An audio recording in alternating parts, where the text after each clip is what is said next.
the new Executive Committee of the Khasi Hills Democratic Front of the Khasi Hills Autonomous District Council, under the leadership of its new Chief Executive Member, Pyniaid Syiem, which had met on the 23rd of June 2023, had announced that the amendments to the Khasi Hills Autonomous District Service Amendment Rules 2023 and the Khasi Hills Autonomous District Protection and Promotion of Khasi Traditional Medicine Bill 2023 would be placed before the House at the first budget session of the new Executive Committee, which would be held from the 24th to the 28th of June 2023. As far as the repeal of the Khasi Hills Autonomous District Members' Pension Bill 2023, the same will be kept on hold for re-examination and review, informed the Syiem of the District Council.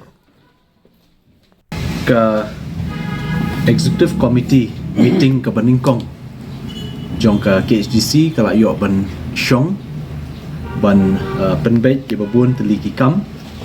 ki baide ki ba kamlong kerki ha ka baide ba kani ka session te ni ya dan lang baro na du deputy CM iba PNCM KM kentup lang ba Victor Rani ba kiwe te nilai keren habaide bat ka agenda jong kanika budget session jong Syiem arja apulai apsam namar ba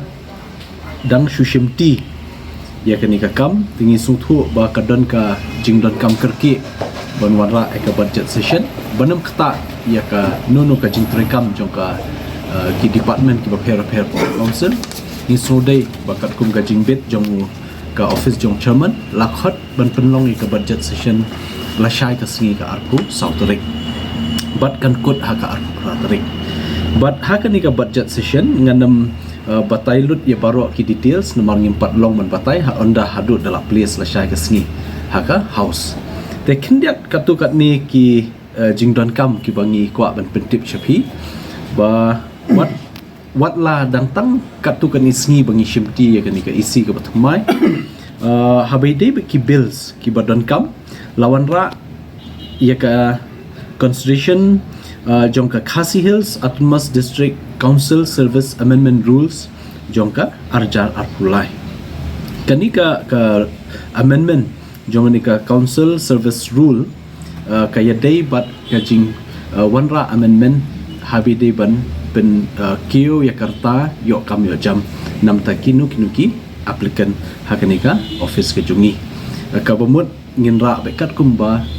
aina ka state government kamut like ko news nam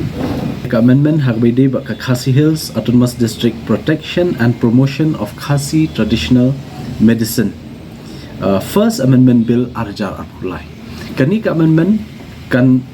don ka jingpin kelakan haka appendix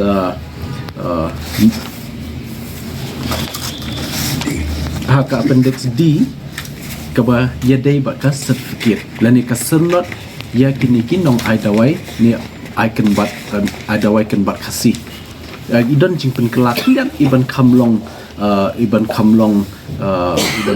paka bah karukom ai ka sernot te namar baka barim kamda batai shai lese ki address jong utau nong ai dawai kan bat khasi lese de khun jong no nakanu ka shnong kumta tingila wanra amendment habidi bakata khnang bakitu kinong yo sernot habaki penan kami ka sernot ban aishinistai kamut kanlong ka full details jong ki kan dan hakata ka sernot te ita idei amendment habidi bakanika Traditional Medicine First Amendment Bill 2023